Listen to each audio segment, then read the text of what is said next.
Hi friend, कैसे हो आप लोग। देखो हम लोग लास्ट क्लास मैंने डिस्कस किया था motion of A rigid body about the axis of rotation. जब कोई एक रिजिड बॉडी जब कोई एक फिक्स्ड एक्सिस के अबाउट रोटेट करती है तो उसमें हम लोग इक्वेशन ऑफ मोशन निकाले थे।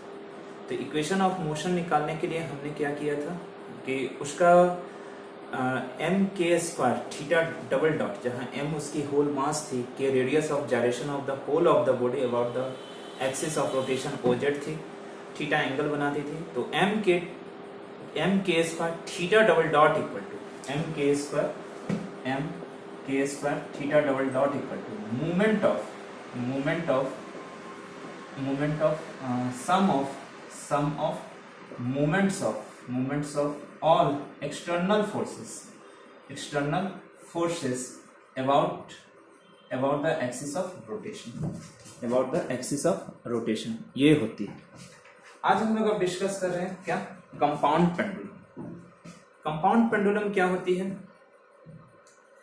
ये कोई एक रिजिड बॉडी होती है जो कोई भी अपने शेप एंड साइज की होती है, और ये कोई फिक्स्ड हॉरिजॉन्टल एक्सिस के अबाउट ऑसिलेट करती है।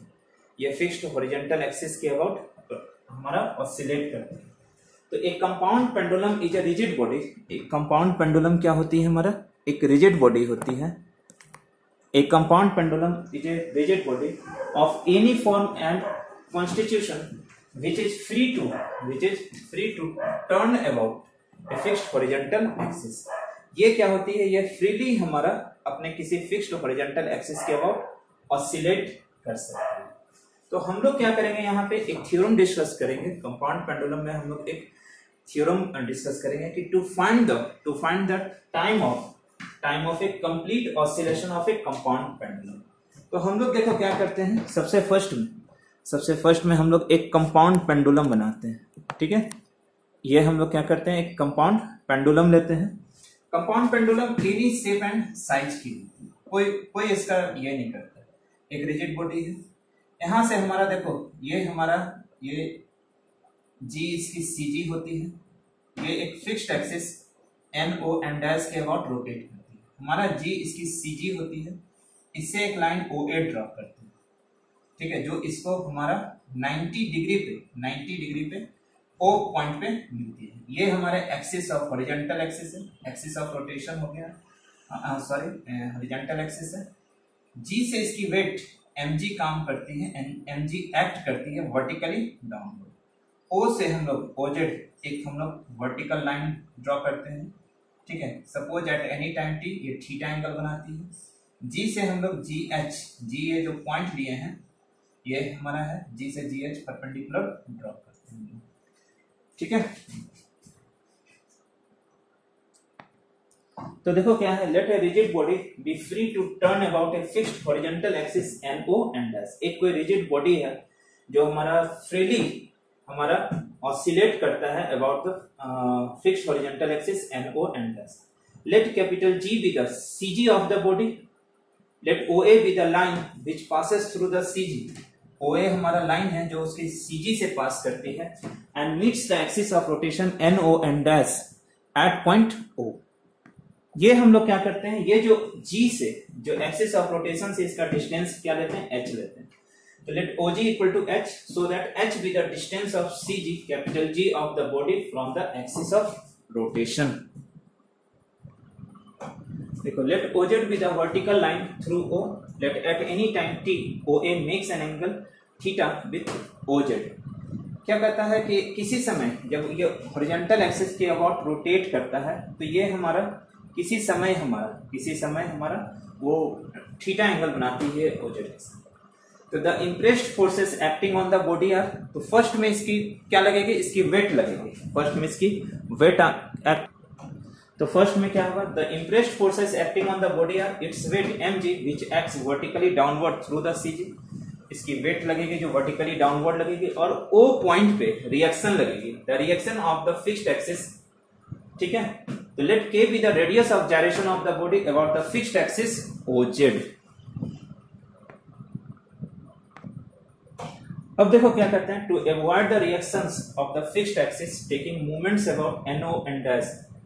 We get from the equation of motion about the axis of rotation क्या हो जाएगी, M K square equal to M K square theta double dot equal to movement of the external forces about the axis of rotation OZ. ये होती है हमारे। तो देखो हम लोग क्या किए, M K square theta double dot equal to ये जो वेट था जी पर जो हमारा एक्सटर्नल फोर्स एमपी लग रहा है, तो ओ के अबाउट निकालने के लिए हम लोग two equal and opposite force लगाते हैं। तो ये फोर्स और ये फोर्स मिलके two unlike and parallel forces, ये हमारा कपल ऑफ मूवमेंट बनाएगा। तो ये M G into G H हो जाएगा। जी एच की वैल्यू क्या हो जाएगी, एच साइन थीटा। एम और एम कैंसल हो जाएगी हमारे, ठीक है। तब देखो यहां से क्या हो जाएगा, थीटा डबल डॉट, इसका मतलब D two theta by D T square equal to minus G H by K square theta होगा। देखो थीटा जब बहुत ही स्मॉल होगा ना, तो साइन थीटा की वैल्यू करीब करीब थीटा हो जाएगी हमारा। We shows that the equation of motion of the body about the fixed axis is simple harmonic. तो देखो इक्वेशन 1 को कंपेयर करते हैं स्टैंडर्ड इक्वेशन ऑफ एसएचएम, यानी D two theta by D T square equal to minus mu theta से। तो mu equal to क्या हो जाता है, G H by K square हो जाती है। तो hence the time capital T of a complete oscillation of a compound pendulum is T equal to क्या होता है, 2 pi by under root mu होता है, equal to 2 pi by under root G H by K square होता है। यही होता है हमारा टाइम ऑफ कंप्लीट ऑसिलेशन। तो देखो नेक्स्ट हमने लास्ट मैंने पढ़ा कंपाउंड पेंडुलम। अब देखो क्या है simple equivalent pendulum. Simple equivalent pendulum क्या होती है, एक सिंपल पेंडुलम को हम लोग सिंपल इक्विवेलेंट पेंडुलम बोलते हैं अगर उसकी टाइम पीरियड इक्वल हो जाती है उस कंपाउंड पेंडुलम।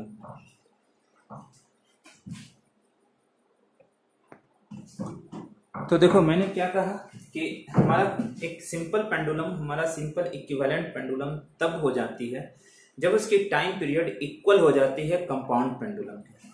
तो if L with the length of simple pendulum then T one equal to क्या हो जाएगा, 2 pi under root L by G हो जाएगी। But the time period of compound pendulum क्या होती है, T two equal to under root 2 pi under root K square by G H. तो if the simple pendulum of length L is the simple equivalent pendulum, तब दोनों की time period equal हो जाएगी।